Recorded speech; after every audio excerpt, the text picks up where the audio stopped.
Boss, nandito yung Simagala compound.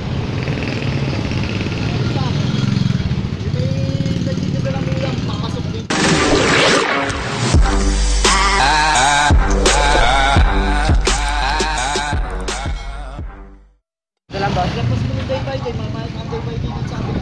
Balik ka lang konti, paglapas mo amps. Dalawang amps yun eh. Kanan po. Thank you boss. Thank you, sir.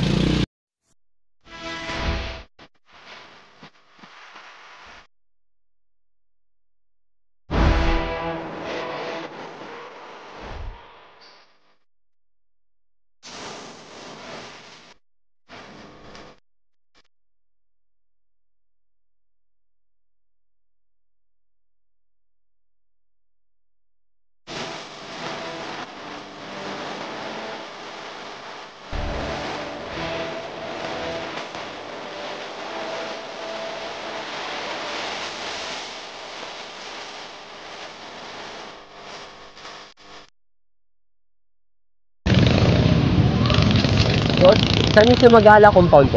Ayan, sabi niya. Thank you po.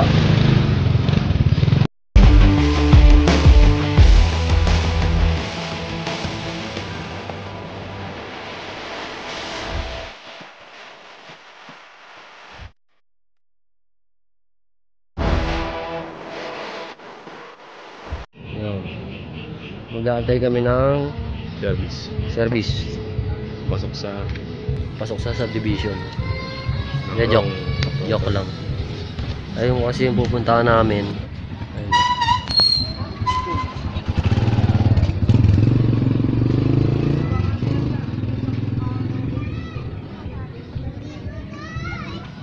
Nag-aantay lang kami ng chat. Yung talagang yun, pinachat ko na dun sa misis ko.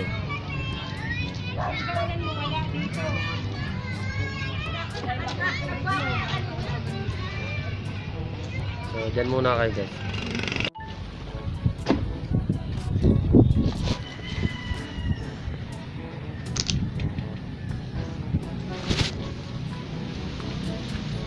Kaya, pero kailangan na po. Dito na po kami na aircon. Dito kay... May nakakawala po bang aso sa'yo? Ha?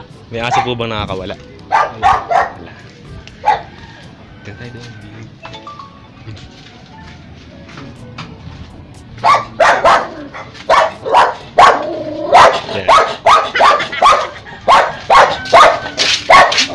Saan siya naman? Ha?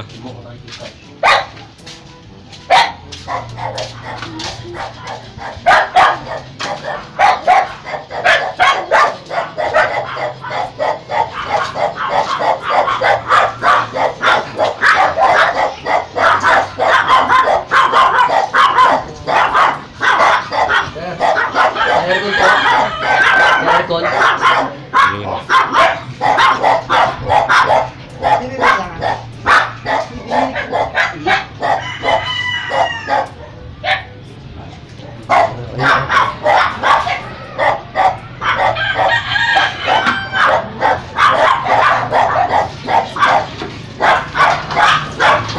Marami na po, sir.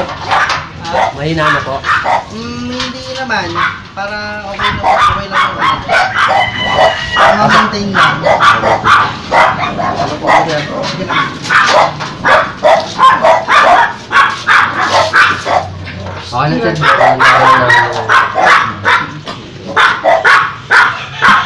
Pero po kayo ba?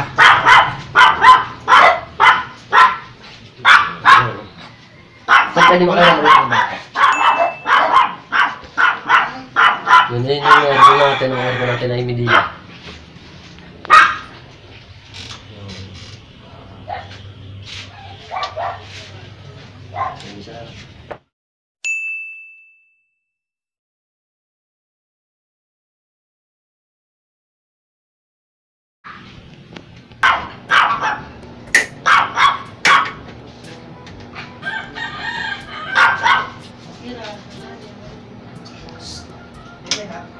Bilang capacitor. Ano ba?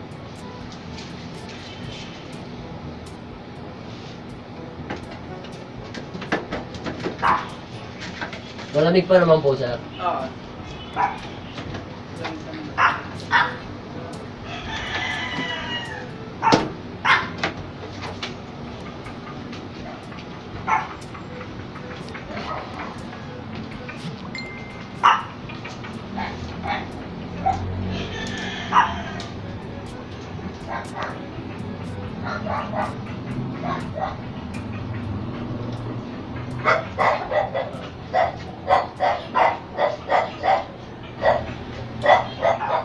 So, yan yung unit. Nakikita naman natin, no? Media siya. So, bago natin galawin, check muna natin lahat ng mga component niya kung okay. Bago natin siya linisan, check natin yung lamig. Or, yun nga po yung tinuturo ko. Check nyo po yung gilid ng evaporator. Tapos, check nyo rin po yung swing. Kung okay. Kung running. Para bago natin tanggalin, ay wala sa atin na CD. Ayan po, meron po nakalagay dyan 3 minutes before starting. Wait 3 minutes before starting. So yan po yung laging naka-indicate sa mga unit, no? Makikita natin. So kahit yung ibang walang na-indicate, ganun din po dapat ang gawin natin. So ayan, may mapapansin po kayo dyan. Yan po yung tinitignan ko kung buo ang unit. So ayan, natunaw na siya. Ibig sabihin, okay ang unit. So, pwede na natin siyang baklasin. So, tara. Ito yung likod. Yan, makikita nyo, yan yung water clean out natin. So, yung mga ibang walang nagtatanong na ganyan, bakit po yung aircon namin wala pong tumutulo. So, pwede nyo naman pong butasan yan. So, yan po yung una natin tatanggalin. Yan yung nagdudugtong sa condenser sa evaporator. No? So, tanggalin natin yan. Then, next, nakikita natin yung tatanggalin din natin yung mismong control niyan. So, plastikan na lang natin para hindi siya mabasa. So, ayan. So, iangat natin yung evaporator para mabugahan natin yung loob. No? So, sa paglilinis ay hindi naman masyadong masela ng unit na to. So, pwede na siguro evaporator lang yung iangat natin, tapos tanggalin natin yung control, tanggalin natin yung swing, tapos makikita na natin yung loob niya.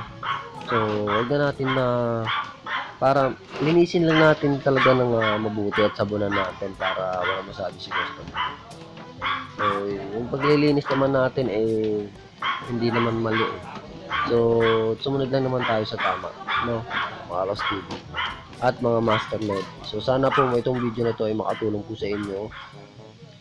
Lalong-lalo na po sa mga bagong channel. Gaya po namin. So, ito pong video na to ay ginagawa namin para po sa mga bagong bagong graduate na technician. So, sana po makatulong po ito sa inyo. So, ayan yung evaporator. Kita na natin loob. Pwede natin bigaan. So, ito kasing media na to, tatanggalin sana namin ng buo. Ang problema, babaklasin mo pa lahat ng So, takpan mo na lang. Takpan na lang natin yung control para mabubugahan din naman natin na maayos saka masasabunan natin. So, yan lang po mga Ross TV. So, subaybayan niyo po itong video na to. Then, kung hindi pa kayo nakasubscribe, subscribe na po kayo sa aming unit para at i-click nyo na rin po yung notification bell para ma-update kayo pag mayroon kaming video ilalabas. So, itong selector switch niya iba. Sa parting kaliwa, may tatlong low fan, mid fan, saka high fan. Puro fan lang yon. Tapos, sa kabila, low cool, saka mid cool. Makikita nyo. So, sa kabila, ayan, puro pan lang yan. Puro pan lang po yan. Then, pag sa kabila naman, sa right side, compressor. Then, pag magpapagana kayo, pwede nyo naman i-pan muna. Then, off, tapos compressor. So, ayan yung sensor nya. Nakita nyo Ayan yung sensor. So, sana po talaga ay makatulong po sa inyo itong video nito. So, So, yun lamang po mga House TV, no? So, please, stay tuned lang kayo dyan at subaybayan nyo lang itong video na to. Maraming salamat po.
Doon ka na yun.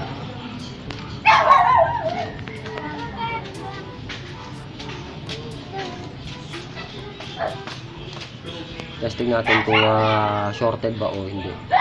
So bago natin pagganahin, nilinis natin. Then next, bago natin isalpak, tester natin dito sa continuity kung may palo or shorted yung nagalaw natin o wala. So ito, dito pa lang malalaman nyo na kung shorted. Pag salpa ko nito, kailangan tutunog siya. Dapat ganun siya. Pag shorted, so hindi siya shorted kasi tinester ko na. Pero dapat i-off nyo muna yung selector switch. Off nyo muna to. Then dapat papalo yan. Ayan. Pumalo. Pan lang to, pan. Then ayun o, may tunog na. May compressor na yan. So okay siya. So mapanda rin na natin. Ano ba yun? Ito. Kung gamit nila yun. Ano yung kuya, anak? Na kuya. Opo. Oh. Ano ba yan? Ito. Pan siya eh, pan. Akin daw yun. Wow.